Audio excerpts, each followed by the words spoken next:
اتقوا ربكم الذي خلقكم من نفس واحدة وخلق منها زوجها وبث منهما رجالا كثيرا ونساء واتقوا الله الذي تساءلون به والأرحام إن الله كان عليكم رقيبا يا أيها الذين آمنوا اتقوا الله وقولوا قولا سديدا يصلح لكم أعمالكم ويغفر لكم ذنوبكم ومن يطع الله ورسوله فقد فاز فوزا عظيما أما بعد فإن أصدق الحديث كتاب الله وخير الهدي هدي محمد صلى الله عليه وسلم وشر الأمور محدثاتها وكل محدثة بدعة وكل بدعة ضلالة وكل ضلالة في النار ثم أما بعد chers frères et sœurs en islam, chers auditeurs de la radio Wadata, assalamu alaikum wa rahmatullahi ta'ala wa barakatuh.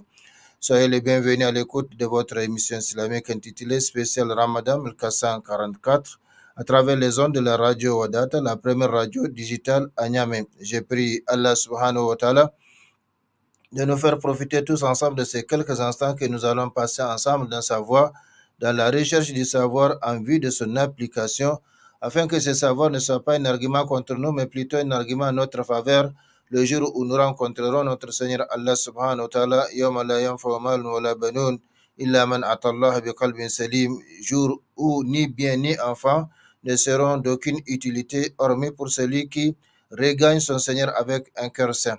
Rappelons-nous notre triple responsabilité envers le savoir. La première responsabilité, c'est de l'acquérir.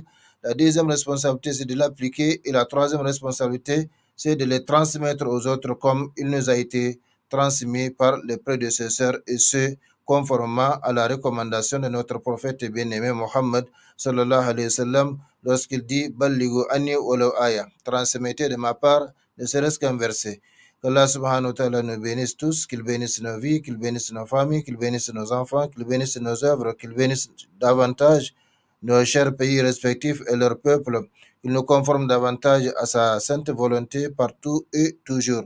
Allah subhanahu wa ta'ala accepte notre jeûne ainsi que nos autres bonnes œuvres que nous accomplissons dans ce mois de Ramadan et en dehors de Ramadan.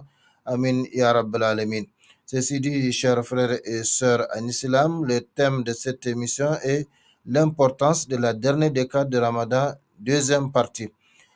Comme nous l'avons vu, la dernière décade de Ramadan, c'est la partie la plus importante du mois de Ramadan. Bien sûr, tout le mois de Ramadan est important, mais il y a encore des degrés dans l'importance, surtout dans la dernière décade de Ramadan. Cette importance est marquée par le fait que le guide suprême de la Ummah, Muhammad sallallahu alayhi wa sallam, malgré toutes ses fonctions administratives et autres, eh bien, il prend un congé. Il va en congé donc dans la dernière décade de Ramadan. Et comme nous l'avons dit, dans l'année où il allait mourir, il a fait donc 2 décades, donc 20 jours de retraite spirituelle. Il n'a pas pris ses congés pour aller dans un autre pays se reposer, ni même pour aller accomplir la Umrah à la Mecque.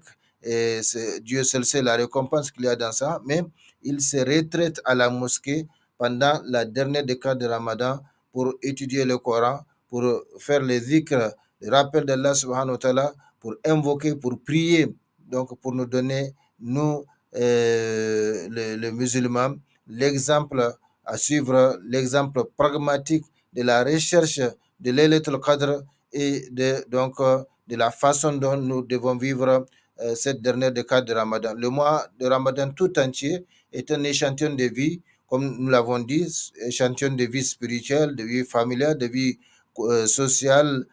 Par conséquent, cet échantillon, Allah subhanahu wa ta'ala nous le présente chaque année, nous rappelle cela chaque année pour que nous puissions le copier durant les autres mois de l'année. Et le prophète sallallahu alayhi wa sallam, c'est le top donc de celui qui a mis en pratique cet échantillon spirituel, familial, social, etc. Donc, chers frères et sœurs en islam, nous avons vu parmi les particularités de cette dernière décade de Ramadan que le prophète sallallahu alayhi wa sallam serrait sa ceinture, veillait la nuit, réveillait sa famille pour qu'ils s'adonnent ensemble aux différentes adorations islamiques. Parmi les particularités, chers frères et sœurs en islam, chers auditeurs, parmi les particularités de cette dernière décade, il y a le fait que le prophète sallallahu alayhi wa sallam avait l'habitude d'y faire la retraite spirituelle à la mosquée. Et la retraite spirituelle consiste à se retraiter dans une mosquée et à y rester en permanence pour pouvoir s'adonner à l'adoration d'Allah Cette retraite est confirmée par le noble Coran et la Sunna aux pratiques du prophète sallallahu alayhi wa sallam. Son objectif est de permettre à l'homme de se détacher des autres dans une mosquée pour s'occuper à faire le dhikr, à lire le Coran, le noble Coran, à prier, à invoquer, à éviter les interdits d'Allah subhanahu wa ta'ala. Parce que quand on est en famille, quand on est en société, quand on va au service, quand on vit de façon générale donc avec les autres, il n'y a pas de doute que ces autres-là peuvent nous entraîner dans ce qui ne plaît pas à Allah subhanahu wa ta'ala, comme la calomnie, la médisance, la satire des autres, etc. Mais quand on se retraite, quand on se retranche dans un coin de la mosquée, donc là, on sait l'objectif pour lequel on est venu. Et là aussi, on fait attention parce que même dans les mosquées aujourd'hui, on a constaté que les gens bavardent, les gens se rendent visite, même si vous êtes assis dans un coin de la mosquée, eh bien, quelqu'un peut venir qui vous connaît ou qui ne vous connaît pas, et puis il engage une conversation, et ça devient une habitude. Chaque jour, à telle heure, il vient. Donc, si on ne fait pas attention, l'objectif pour lequel on est parti, on risque de le rater, on risque de ne pas l'atteindre. Donc, l'objectif de la retraite spirituelle, c'est de permettre à l'homme de se détacher des autres dans une mosquée. Donc, on a laissé sa famille, on a laissé son travail, on a laissé donc les autres. Pourquoi maintenant dans la mosquée, encore quelqu'un va essayer de m'occuper? Donc, il faut être vigilant parce qu'il y a toujours des prédateurs de notre vie, de notre temps, partout et toujours. Par conséquent, il faut être conscient de cela, qu'on ne peut pas satisfaire tout le monde. Et même si c'est ce sur quoi les gens veulent nous entretenir ou converser avec nous, c'est important pour nous, eh bien, il faut savoir qu'il y a des priorités. La priorité des priorités maintenant, pendant la dernière décade de Ramadan, voilà, c'est le dhikr d'Allah subhanahu wa ta'ala, c'est la lecture du noble Coran, c'est la prière, c'est l'invocation, c'est éviter les interdits d'Allah subhanahu wa ta'ala par les yeux, par la langue. Donc, si on ne fait pas attention, si on n'est pas vigilant, encore, on va tomber dans ces interdits avec les gens qui nous contactent, même à l'intérieur de la mosquée. Chers frères et sœurs en islam, donc l'objectif de la retraite est de permettre à l'homme de se détacher des autres dans une mosquée pour s'occuper à faire les dhikr, à lire le noble Coran, à prier, à invoquer, à éviter les interdits d'Allah. C'est pourquoi il ne convient pas à celui qui fait la retraite spirituelle de s'occuper des futilités mondaines. Au contraire, il doit fournir le maximum d'efforts pour chercher l'agrément et la récompense d'Allah subhanahu wa ta'ala. Allah n'a pas de parenté, elle n'a pas de lien de parenté avec qui que ce soit, avec aucune de ses créatures. Allahu Samad dit, Allah est un, unique, l'éternel indépendant qui n'a besoin de rien et dont tout a besoin de lui. Il n'a pas donc de lien de parenté avec aucune créature. Par conséquent, on ne peut se rapprocher de lui que par l'adoration. Les anges sont créés pour son adoration. Ils l'adorent sans répit, nuit et jour, sans interruption. Eh bien, l'homme aussi, s'il veut être proche d'Allah subhanahu wa ta'ala, et doit mettre l'accent sur l'adoration, la cause principale de sa création, de son emplacement sur ce monde. Je n'ai créé les djinns et les humains que pour qu'ils m'adorent. Donc avec la retraite spirituelle, l'homme a tendance donc à appliquer, à concrétiser cette raison fondamentale pour laquelle il a été créé, placé sur cette terre, à savoir l'adoration d'Allah subhanahu wa ta'ala. Durant 10 jours ou 9 jours, eh bien, la personne s'occupe uniquement de l'adoration d'Allah subhanahu wa ta'ala. Certes, s'il a besoin de sortir pour faire ses ablutions, donc il peut sortir, mais ce n'est pas pour autre chose. Il doit aussitôt revenir à sa place, continuer donc à la dévotion à travers les différentes formes. S'il est fatigué de lire le Coran, s'il lit le Coran, il passe au dhikr, subhanallah, alhamdulillah, wa la ilaha illallah, wallahu akbar, wa la hawla wa la quwwata illa billah. Il n'y a pas de nombre, il n'y a pas de condition. S'il est fatigué de cela, il peut prier. Si c'est un moment où la prière est légiférée, là aussi, il peut prier tout ce qu'il veut parce qu'il est dans une situation particulière, dans une période particulière. Et s'il est fatigué de cela, il peut passer à l'invocation. À l'invocation, c'est-à-dire prier Allah subhanahu wa ta'ala, présenter des doléances, insister là-dessus. Et c'est comme ça donc on fait on renforce son lien avec Allah subhanahu wa ta'ala à travers cette retraite, contrairement à ce que nous voyons aujourd'hui. C'est devenu vraiment des lieux de bavardage, des lieux, on dirait, des cérémonies, des lieux de cérémonie ou foyendi où les gens se rencontrent pour bavarder, pour manger. Non, la retraite spirituelle a pour objectif justement d'éviter les gens. Éviter les gens, même si on ne fait rien, le seul fait d'éviter les gens, ça nous suffit déjà parce que on se préserve, préserve ses yeux, ses oreilles, sa langue, contrairement donc aux autres jours où nous sommes laissés, nous nous laissons donc avec les gens. Par conséquent, on ne peut pas contrôler ses yeux, on ne peut pas contrôler ses oreilles, on ne peut pas contrôler non plus notre langue quand nous parlons avec les autres.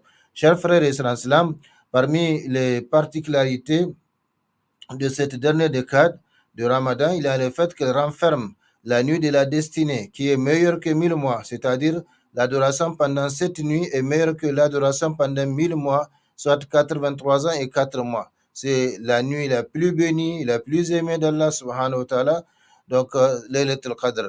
Il y a dans cette dernière décade de Ramadan, et d'ailleurs le prophète sallallahu alayhi wa sallam prenait ses congés pour se retraiter à la mosquée dans le cadre de la recherche de la nuit de Laylatul Qadr. Malgré le fait que Allah subhanahu wa ta'ala lui a pardonné déjà ses péchés passés et futurs, et bien malgré cela, le prophète sallallahu alayhi wa sallam fait cette retraite pour nous montrer l'exemple à suivre, car Allah subhanahu wa ta'ala nous l'a proposé comme excellent modèle à suivre. Vous avez en effet, dans le cas du messager, un excellent modèle à suivre.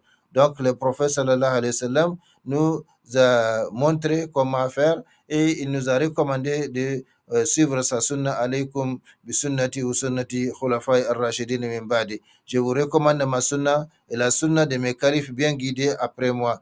Donc la sunna du prophète sallallahu alayhi wa sallam, c'est se retraiter à la mosquée pour s'adonner à l'adoration d'Allah subhanahu wa ta'ala, uniquement à l'adoration d'Allah subhanahu wa ta'ala. Il laisse toutes ses fonctions administratives, militaires, sociales, économiques, même caritative, parce qu'il fait l'humanitaire, le prophète sallallahu alayhi wa sallam, mais il laisse tout cela pour aller donc dans la mosquée et chercher justement la nuit de Laylatul Qadr qui vaut plus que 1000 mois qui ne contiennent pas une nuit de Laylatul Qadr, soit 83 ans et 4 mois. C'est la nuit la plus bénie, la plus aimée d'Allah subhanahu wa ta'ala. Pour cette raison, il l'a choisi pour révéler plusieurs de ses livres dans le noble Coran, au sujet duquel il a dit subhanahu wa ta'ala, Bismillahir Rahmanir Rahim, Inna anzalnahu fi laylatul qadr, wa ma adraka ma laylatul qadr, laylatul qadr khayrun min alf shahr, tanazzalul malaikatu war ruhu fiha بإذن ربهم من كل أمر سلام هي حتى مطلع الفجر.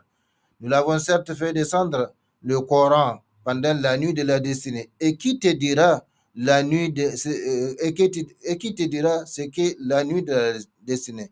Donc ici, ce qu'on appelle tafsir al-Qur'an bil Qur'an, le Coran qui explique le Coran. Et c'est le meilleur de tafsir. Quand Allah dit quelque chose, il l'explique lui-même. Eh bien, c'est le meilleur tafsir, c'est la meilleure interprétation. Par conséquent, ici, Allah pose la question. Oma adrak ma laylatul qadr. Il pose la question, qui te dira ce qu'est la nuit de la destinée? Et puis il répond lui-même. Donc la meilleure réponse, la nuit de la destinée est meilleure que 1000 mois. Donc Allah dit khayrun min alf shahr.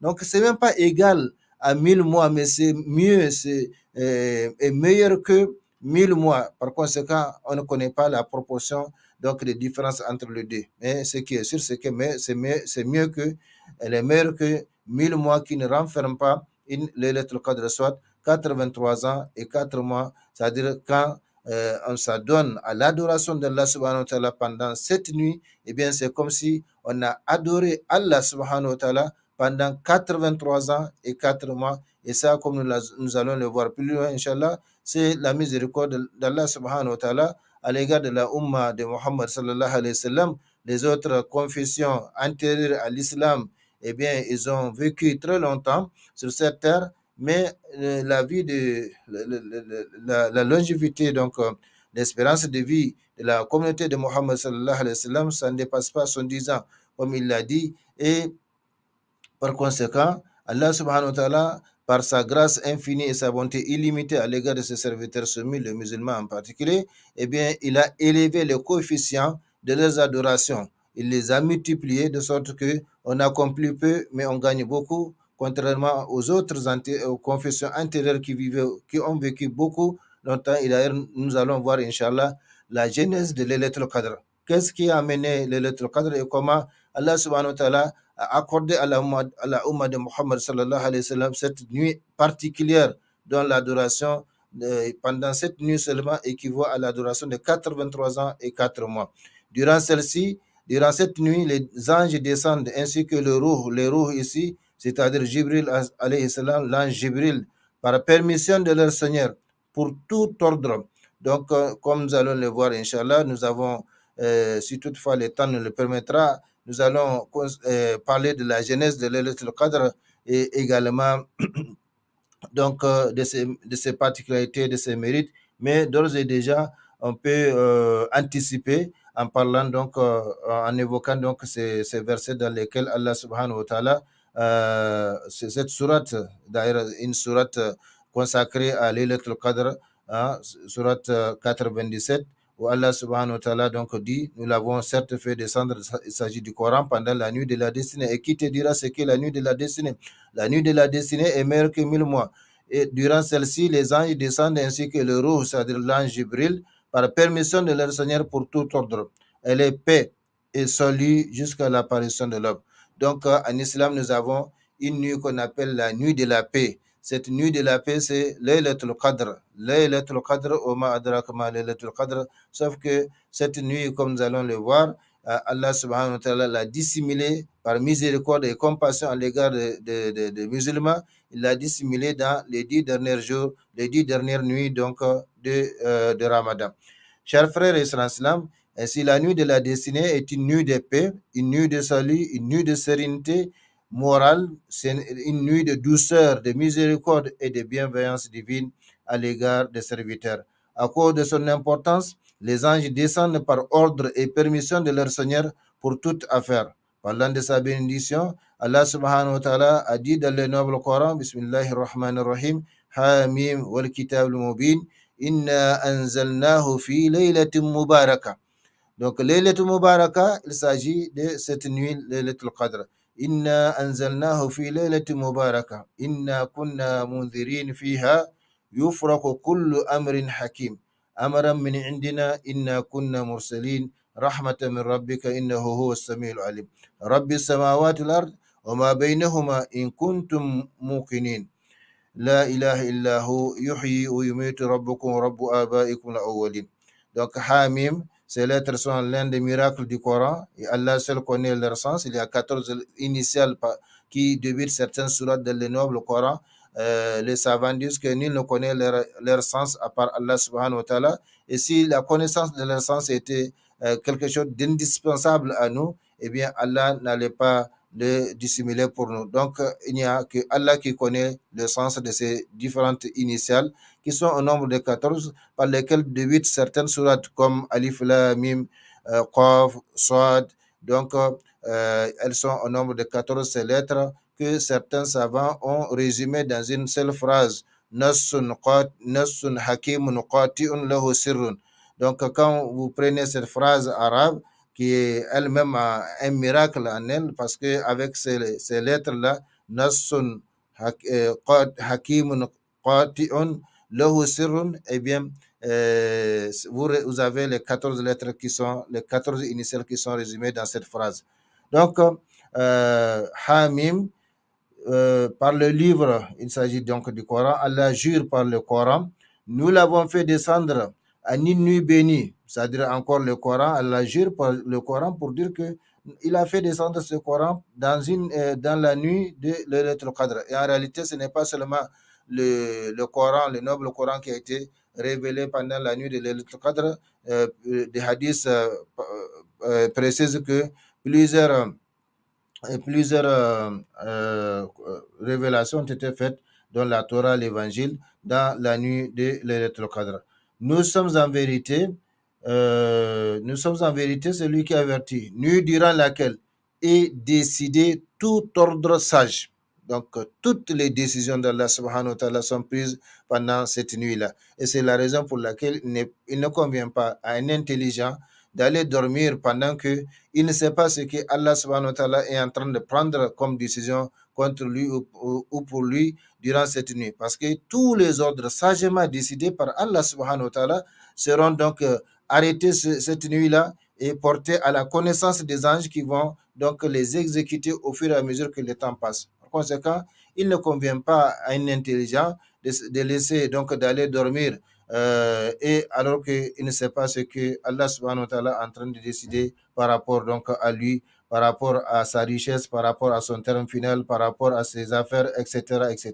Nous sommes en vérité celui qui avertit, nuit durant laquelle est décidé tout ordre. C'est là un commandement venant de nous. C'est nous qui envoyons les messagers à titre de miséricorde de la part de ton Seigneur, car c'est lui l'entendeur, l'omniscient. Donc, chers frères et sœurs, toute affaire de l'année en cours et à venir est arrêtée pendant cette nuit. Cela veut dire qu'Allah subhanahu wa ta'ala fait connaître aux anges scribes tout ce qui va se passer au cours de l'année concernant les richesses des gens, leurs termes finaux, ce qui leur arrivera de bien ou de mal. Bref, tous les ordres sagement décidés par Allah subhanahu wa ta'ala seront portés à la connaissance des anges durant cette nuit bénie pour qu'ils les exécutent au fur et à mesure que le temps passe. Ce qu'on appelle aujourd'hui dans les termes donc modernes, dans les termes modernes en matière de politique, ce qu'on appelle la déclaration de politique générale d'Allah subhanahu wa ta'ala.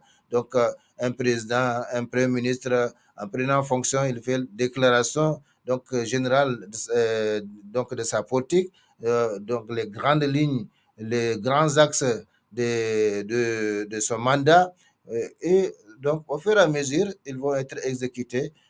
Mais ici, ce que Allah subhanahu wa ta'ala, il fait connaître aux anges tous les ordres sagement décidés, donc par rapport aux individus, par rapport au peuple, par rapport donc à la richesse de ce qui arrivera aux gens des biens ou des mal, donc concernant leurs richesses, concernant leurs termes finaux, etc., concernant leur santé, eh bien, Allah subhanahu wa ta'ala les fait connaître aux anges pour que ceux-ci les exécutent au fur et à mesure que le temps passe.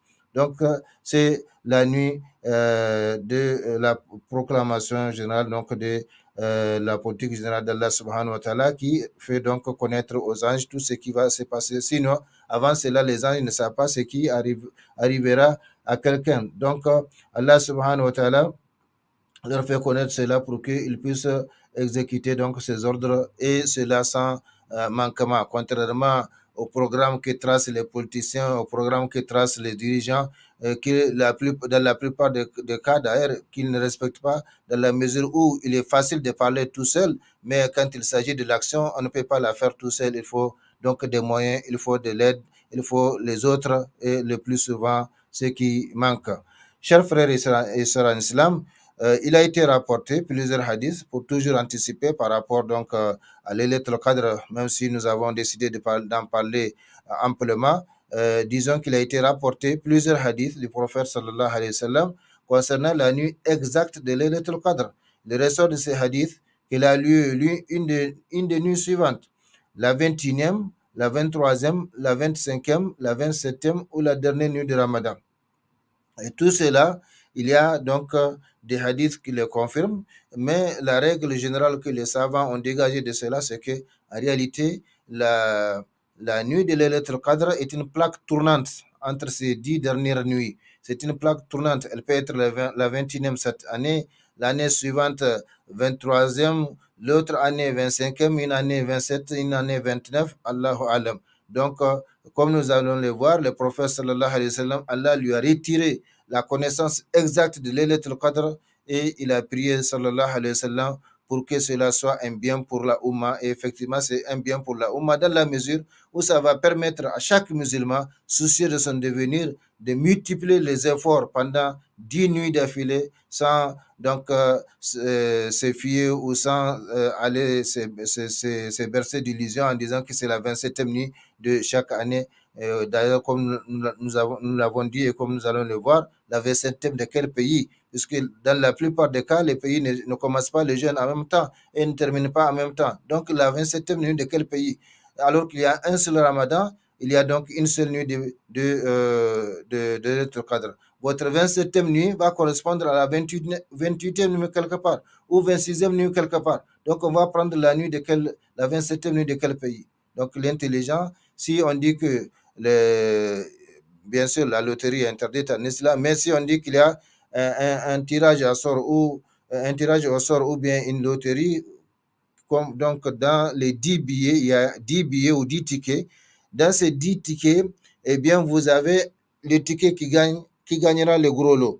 Alors que vous avez la possibilité de payer ces 10 tickets, qu'est-ce que vous allez faire? Vous allez sans doute payer tous les 10 tickets parce que avec cela, vous ne manquerez pas d'avoir le gros lot. Mais vous n'allez pas jouer en disant que vous allez juste prendre un ticket et c'est ça qui va donc gagner. Donc, l'intelligence, c'est comme ça. Il va animer toutes les nuits, toutes les dernières nuits de Ramadan, comme le prophète sallallahu alayhi wa sallam, comme son prophète Muhammad sallallahu alayhi wa sallam a fait et comme Allah a recommandé de suivre le prophète sallallahu alayhi wa sallam. Donc, même si on ne se retraite pas, même si on ne fait pas l'itikaf, la retraite spirituelle à la mosquée, eh bien, on met les paquets chez soi dans les différentes adorations pendant cette nuit, pendant cette dernière décade de Ramadan. Chers frères et sœurs, comme je le disais, il ressort des hadiths relatifs à Laylatul Qadr qu'il a lu une des nuits suivantes, la 21e, la 23e, la 25e, la 27e ou la dernière nuit de Ramadan. Cela est justifié par le récit de la mère des croyants Aïcha,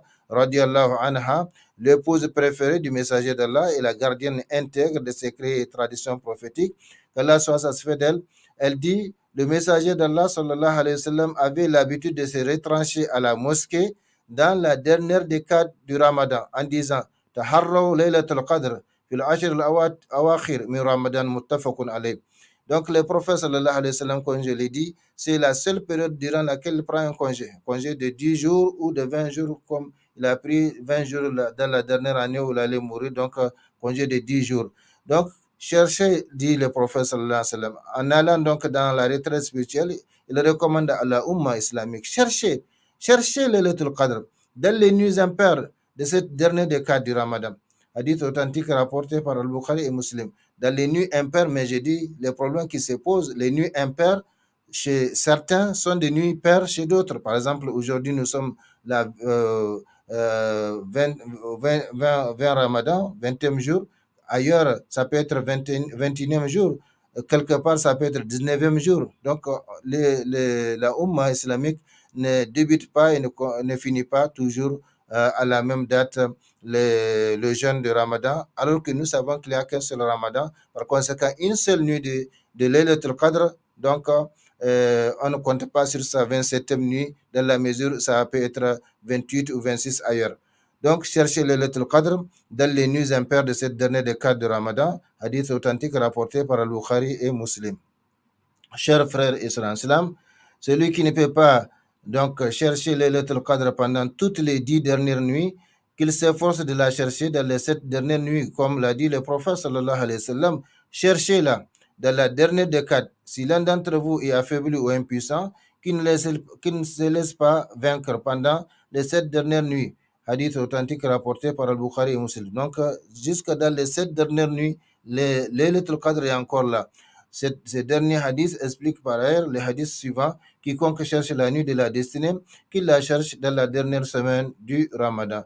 Chers frères et sœurs en islam, nous aurons à revenir donc pour continuer à parler donc de Laylatul Qadr, Inch'Allah, au cours des émissions à venir. Retenons que il est connu dans la tradition prophétique que la connaissance précise de Laylatul Qadr a été retirée donc du prophète sallallahu alayhi wa sallam, et il a prié en demandant à Allah subhanahu wa ta'ala que ce soit un bien pour la Ummah islamique. Effectivement, c'est un bien dans la mesure où ça permet à chaque musulman d'adorer Allah subhanahu wa ta'ala 10 nuits d'affilée plutôt que de se confier à une seule nuit dont il n'est même pas sûr que c'est la 27e nuit, alors que ailleurs c'est 28 ou 26. Qu'Allah subhanahu wa ta'ala nous fasse comprendre, qu'Allah subhanahu wa ta'ala nous conforme davantage à sa sainte volonté partout et toujours, qu'il bénisse ce que nous avons dit, ce que vous avez entendu, et qu'il accepte de nous nos bonnes œuvres et pardonne les mauvaises, qu'il nous accorde le paradis et nous épargne le châtiment du feu. اللهم ربنا تقبل منا إنك أنت السميع العليم وتب علينا إنك أنت التواب الرحيم. اللهم أعز الإسلام والمسلمين في كل مكان ووفقنا دائما لما تحب وترضى من الأقوال والأفعال والأحوال برحمتك يا أرحم الراحمين. اللهم صل وسلم وبارك وأنعم على عبدك رسولك محمد وعلى آله وأصحابه أجمعين. سبحان ربك رب العزة ما يصفون وسلام على المرسلين والحمد لله رب العالمين. والسلام عليكم ورحمة الله تعالى وبركاته. نشأت بأخذ كتاب الله في كونها